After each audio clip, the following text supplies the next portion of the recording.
पाठ 11 केंद्र राज्य वित्तीय संबंध। प्रश्न 42। भारत में केंद्र राज्य वित्तीय संबंधों का विवेचन कीजिए। उत्तर। भारत में केंद्र एवं राज्यों के बीच वित्तीय संबंध। भारत में संघीय शासन व्यवस्था है जिससे प्रशासन कार्य एवं जवाबदेही केंद्र तथा राज्यों में विभाजित की गई है। वित्तीय संबंधों के संदर्भ में देखें तो भारतीय संविधान के अनुच्छेद 264 से 293 में केंद्र तथा राज्य सरकारों के मध्य वित्तीय संबंधों की स्पष्ट रूप से व्याख्या की गई है। जिन करों का आधार अंतर्राष्ट्रीय है वे केंद्र द्वारा लगाए जाते हैं, जबकि स्थानीय आधार वाले कर राज्य सरकारों द्वारा लगाए जाते हैं। अवशिष्ट अधिकार केंद्र सरकार को प्राप्त हैं। केंद्रीय राजस्व का वितरण। संविधान की 7वीं अनुसूची में केंद्र एवं राज्यों के बीच वित्तीय स्रोतों का विभाजन किया गया है। इस अनुसूची की प्रथम लिस्ट में उन करों का वर्णन है जो पूर्णतः केंद्र द्वारा लगाए जाते हैं। इन्हें संघीय कर यूनियन टैक्सेस कहते हैं। दूसरी सूची में उन करों का वर्णन है जो पूर्णतः राज्यों के अधिकार में आते हैं। इन राज्यों के कर स्टेट टैक्सेस कहते हैं। राज्यों के राजस्व में योगदान हेतु राज्यों को ऐच्छिक वित्तीय सहायता भी हस्तांतरित करता है। उपरोक्त दो सूचियों में अतिरिक्त संविधान में एक तीसरी समवर्ती सूची भी है, जिसमें वर्तमान में 52 विषय सम्मिलित हैं। केंद्र सरकार द्वारा लगाए गए करों को 4 भागों में विभाजित किया गया है। वे कर जो केंद्र द्वारा लगाए जाते हैं तथा जिनसे प्राप्त आय पूर्ण रूप से केंद्र सरकार की ही होती है। वे केंद्र कर जो केंद्र द्वारा लगाए जाते हैं तथा एकत्रित किए जाते हैं, किंतु जिनसे प्राप्त आय का अंश राज्य सरकार को बांट दिया जाता है। वे कर जो केंद्र द्वारा लगाए जाते हैं किंतु राज्य सरकारों द्वारा एकत्र एवं प्रयुक्त किए जाते हैं। वे कर जो केंद्र द्वारा लगाए तथा एकत्रित किए जाते हैं किंतु उनसे प्राप्त समस्त आय राज्य सरकारों के मध्य बांट दी जाती है। संघीय कर।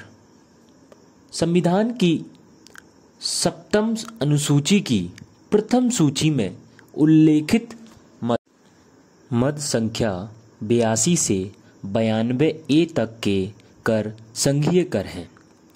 इस प्रथम सूची को संघीय सूची यूनियन लिस्ट भी कहा जाता है। इसमें निम्नलिखित करों को सम्मिलित किया गया है। पहला, आयकर कृषि आय के अतिरिक्त। दूसरा, निगम कर। तीसरा, सेवा कर। चौथा, सीमा शुल्क कस्टम ड्यूटीज अथवा आयात निर्यात शुल्क। पांचवा, अफीम व एल्कोहलिक पेय पदार्थों को छोड़कर शेष वस्तुओं के संबंध उत्पादन शुल्क, औषधि एवं प्रसाधन उत्पादों सहित। छठवां, कृषि भूमि के भिन्न अन्य संपत्ति के संबंध, संपदा तथा उत्तराधिकार शुल्क, स्टेटेड सक्सेशन ड्यूटी। सातवां, व्यक्तियों तथा कंपनियों की संपत्तियों के पूंजी मूल्य कैपिटल वैल्यू पर कर कृषि भूमि के अतिरिक्त। आठवां, प्रपत्रों पर स्टाम्प शुल्क। नौवां, शेयर बाजारों तथा सट्टे बाजार के व्यवहारों पर स्टाम्प शुल्क के अतिरिक्त अन्य कर। 10वां, समाचार पत्रों के क्रय विक्रय तथा उनमें प्रकाशित विज्ञापनों पर कर। 11वां, रेल यात्री किराए तथा माल भाड़े पर कर। 12वां, रेल, समुद्र या वायु मार्ग द्वारा ले जाए गए यात्री तथा माल पर टर्मिनल टैक्स। अंतर्राज्यीय व्यापार तथा वाणिज्य के दौरान माल के क्रय विक्रय पर कर, कुछ मदों को छोड़कर। उल्लेखनीय है कि संघीय सूची में सम्मिलित उपरोक्त सभी करों से प्राप्त होने वाले संपूर्ण राजस्व की प्राप्ति केंद्र को नहीं होती। केंद्र एवं राज्य सरकारों के मध्य वित्तीय संतुलन स्थापित करने की दृष्टि से इनमें से कुछ करों से प्राप्त राजस्व का बंटवारा राज्यों के साथ किया जाता है। उदाहरणार्थ, कृषि आय के अतिरिक्त अन्य आय पर कर, उत्पाद शुल्क इत्यादि। अंतर्राष्ट्रीय व्यापार एवं वाणिज्य पर कर यद्यपि संघीय सूची में शामिल है, परंतु इनकी वसूली तथा इनके राजस्व का उपयोग राज्य द्वारा ही किया जाता है। उपर्युक्त वर्णित करों के अतिरिक्त ऐसी मदों जो कि ना तो संघीय सूची में सम्मिलित है और ना ही राज्य सूची में, पर केंद्रीय सरकार को ही करारोपण का अधिकार है। उदाहरणार्थ, उपहार कर व व्यय कर लगाने का अधिकार केंद्रीय सरकार को दिया गया है, जो कि इन दोनों ही सूचियों में सम्मिलित नहीं है। दूसरा, राज्य कर। ये कर राज्य सरकारों द्वारा ही आरोपित किए जाते हैं और उन्हीं के द्वारा संग्रहित किए जाते हैं। संविधान की अनुसूची 7 की द्वितीय सूची की मद संख्या 45 से 63 में राज्य सरकारों के कर अधिकारों का विवरण है। यदि राज्य चाहे तो उनके द्वारा यह अधिकार केंद्रीय सरकार को हस्तांतरित किया जा सकता है। ऐसी परिस्थिति में केंद्र द्वारा कर संग्रहित कर उस राज्य सरकार को कर राजस्व दे दिया जाता है। भारत में पश्चिम बंगाल और जम्मू कश्मीर के अलावा समस्त राज्य सरकारों ने कृषि भूमि पर संपदा शुल्क वसूल करने का अधिकार केंद्रीय सरकार को दे रखा है। राज्य कर निम्नलिखित हैं। पहला, लगान या भूमि कर। दूसरा, माल के क्रय विक्रय पर कर, समाचार पत्रों के अतिरिक्त। तीसरा, कृषि आय पर कर। चौथा, भूमि तथा भवन पर कर। पांचवा, कृषि भूमि पर संपदा शुल्क तथा उत्तराधिकारी के संबंध में शुल्क। छठवां, एल्कोहल, मदिरा, नारकोटिक्स आदि पर उत्पादन शुल्क। सातवां, स्थानीय क्षेत्र में प्रविष्ट होने वाले माल पर कर। आठवां, खनिज अधिकारों पर कर, संसद द्वारा निर्धारित सीमाओं के अधीन। नौवां, विद्युत के उपयोग तथा क्रय पर कर। 10वां, गाड़ियों, पशुओं तथा नावों पर कर। 11वां, सड़क तथा आंतरिक जलमार्गों द्वारा यात्रियों तथा माल के आवागमन पर कर। 12वां, विलासिताओं, मनोरंजन, जुआ आदि पर कर। पथ पर टोल टैक्स, पथ कर टोल टैक्स। 14वां, पेशे, व्यापार, आजीविका तथा रोजगार पर कर। 15वां, विज्ञापनों पर कर, समाचार पत्रों, रेडियो व दूरदर्शन के विज्ञापनों के अतिरिक्त। तीसरा, वे कर जो केंद्र द्वारा लगाए जाते हैं किंतु जिनकी वसूली तथा उपयोग राज्य द्वारा किया जाता है। भारतीय संविधान की धारा 268 में उल्लेख है कि स्टाम्प शुल्क, औषधि तथा प्रसाधनों पर उत्पादन शुल्क यद्यपि संघीय सूची में सम्मिलित हैं तथा केंद्रीय सरकार द्वारा ही आरोपित किए जाते हैं, किंतु इन्हें राज्यों को संग्रहित करने व उपयोग करने हेतु अधिकार दिए गए हैं। चौथा कर, वे कर जो केंद्र द्वारा आरोपित किए जाते हैं एवं संग्रहित किए जाते हैं, किंतु जिनकी पूरी राशि राज्यों को हस्तांतरित कर दी जाती है। संविधान की धारा 269 में आरोपित करों यथा पहला, कृषि भूमि से भिन्न संपत्ति के संबंध में संपदा शुल्क। दूसरा, उत्तराधिकारी शुल्क। तीसरा, रेल, समुद्र या वायु मार्ग द्वारा ले जाने वाले माल या यात्रियों पर सीमा कर। चौथा, रेल किराए तथा माल भाड़े पर कर। पांचवा, समाचार पत्रों के क्रय विक्रय तथा उनके विज्ञापनों पर कर। छठवां, समाचार पत्रों से भिन्न माल के क्रय विक्रय पर उस दशा में कर जिसमें ऐसा क्रय या विक्रय अंतर्राज्यीय व्यापार या वाणिज्य के दौरान होता है आदि को केंद्रीय सरकार द्वारा आरोपित एवं संग्रहित किया जाता है, किंतु इनका हस्तांतरण उन राज्यों को कर दिया जाता है जहां से ये संग्रहित किए जाते हैं। भारतीय संविधान का अनुच्छेद 270 संघ द्वारा उद्ग्रहित और संग्रहित करों का संघ एवं राज्यों के बीच वितरण। अनुच्छेद 268 तथा 269 में उल्लिखित करों एवं शुल्कों के अतिरिक्त संघ सूची में निर्दिष्ट सभी शुल्क एवं कर।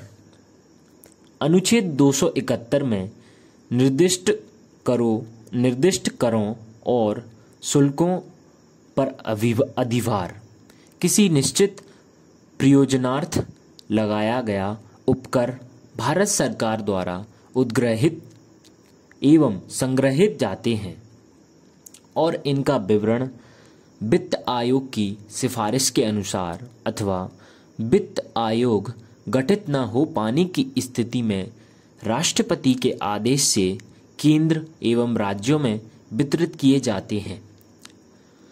पहला, केंद्रीय उत्पाद शुल्क। दूसरा, सीमा शुल्क। तीसरा, कृषि आय पर कर को छोड़कर अन्य आय कर। चौथा, निगम कर। पांचवा, संपदा कर। छठवां, उपहार कर। सातवां, एस्टेट ड्यूटी। आठवां, व्यय कर। नौवां, ब्याज कर।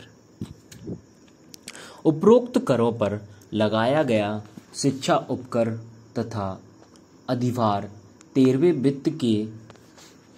वित्त आयोग की सिफारिशों से उपरोक्त करों की निवल प्राप्तियों का 32% राज्यों को हस्तांतरित एवं वितरित किया जाता है तथा वह धनराशि भारत की संचित निधि का हिस्सा नहीं होती। केंद्रीय करों के विभाज्य पूल में केंद्र द्वारा अधिरोपित उपकरों तथा अधिकारों से प्राप्त कर राजस्व को शामिल नहीं किया जाता है, अर्थात उपकरों एवं अधिभारों से प्राप्त राजस्व का बंटवारा राज्यों में नहीं होता। भारतीय संविधान के 88वें संशोधन 2003 द्वारा केंद्र सरकार द्वारा लगाए एवं वसूले जाने वाले सभी करों की निवल प्राप्तियां केंद्र सरकार एवं राज्यों के बीच उस अनुपात में विभाजित की जाती हैं जिससे वित्त आयोग तय करे। राज्य सरकारों के कर स्रोत। उपरोक्त विवरण के अनुसार राज्य सरकारों के कर राजस्व के प्रमुख समाधान निम्नलिखित हैं। पहला, राज्य सरकारों द्वारा आरोपित तथा संग्रहित करों से आय दूसरा, केंद्रीय सरकार द्वारा आरोपित तथा संग्रहित करों जिनमें राज्य की हिस्सेदारी अनिवार्यता निश्चित है, अर्थात राज्यों को कर राजस्व का कुछ भाग अनिवार्यता दिया जाता है। अनुच्छेद 270 का प्रावधान। तीसरा, केंद्र द्वारा आरोपित तथा संग्रहित कर जिनकी संपूर्ण आय राज्यों को सौंप दी जाती है। अनुच्छेद 269 का प्रावधान। चौथा, केंद्र द्वारा आरोपित राज्य द्वारा संग्रहित एवं उनके द्वारा ही उपयोग में लाई जाने वाली कर। अनुच्छेद 68 का प्रावधान।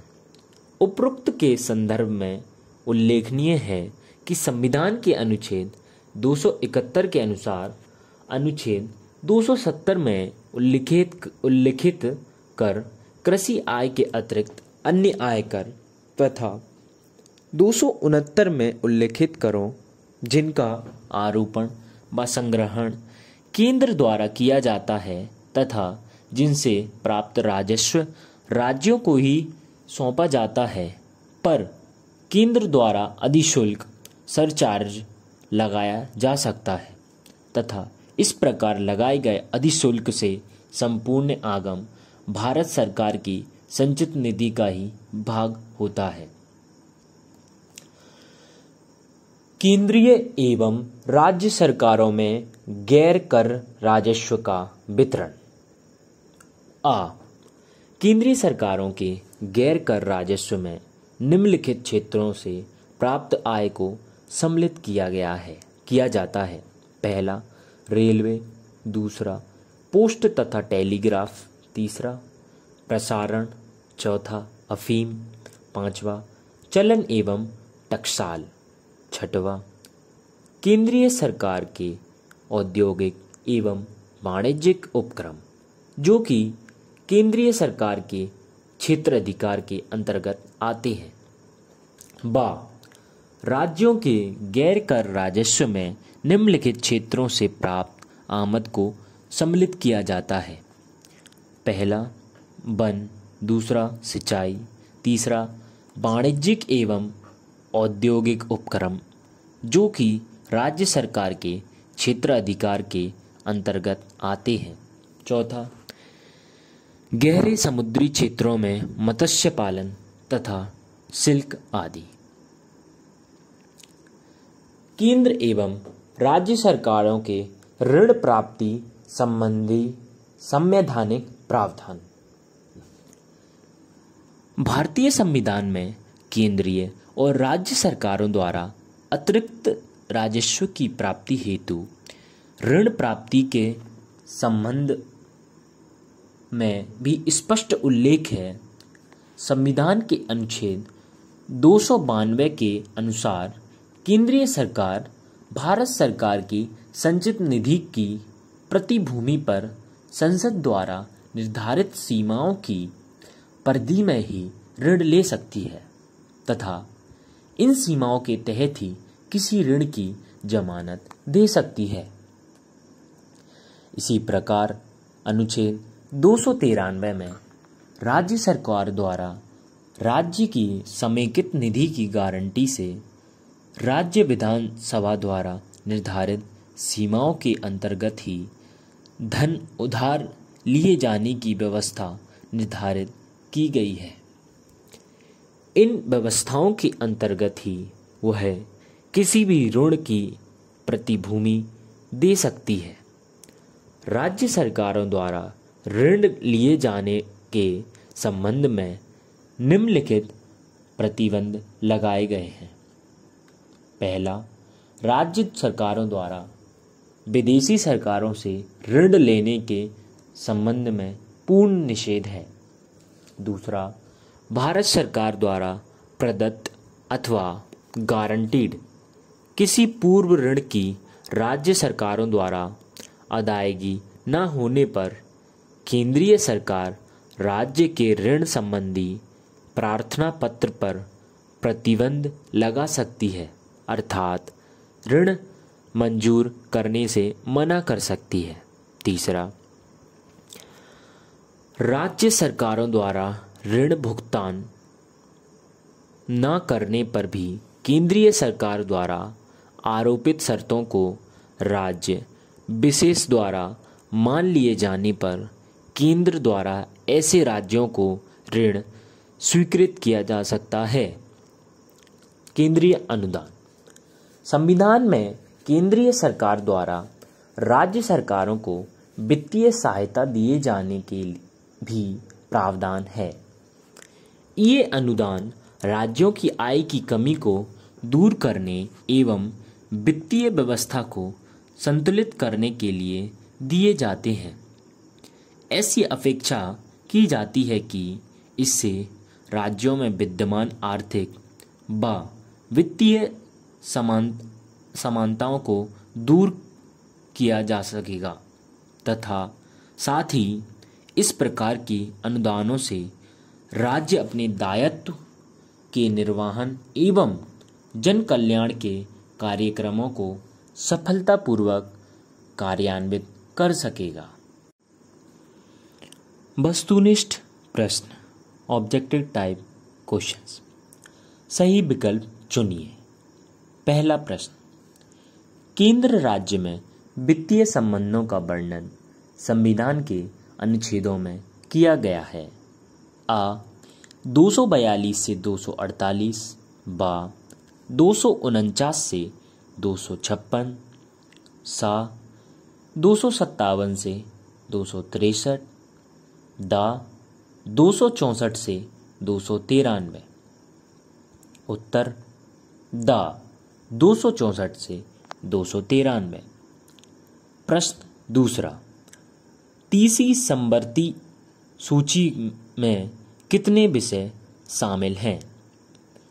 आ 50, बा 52, सा 56, दा 64।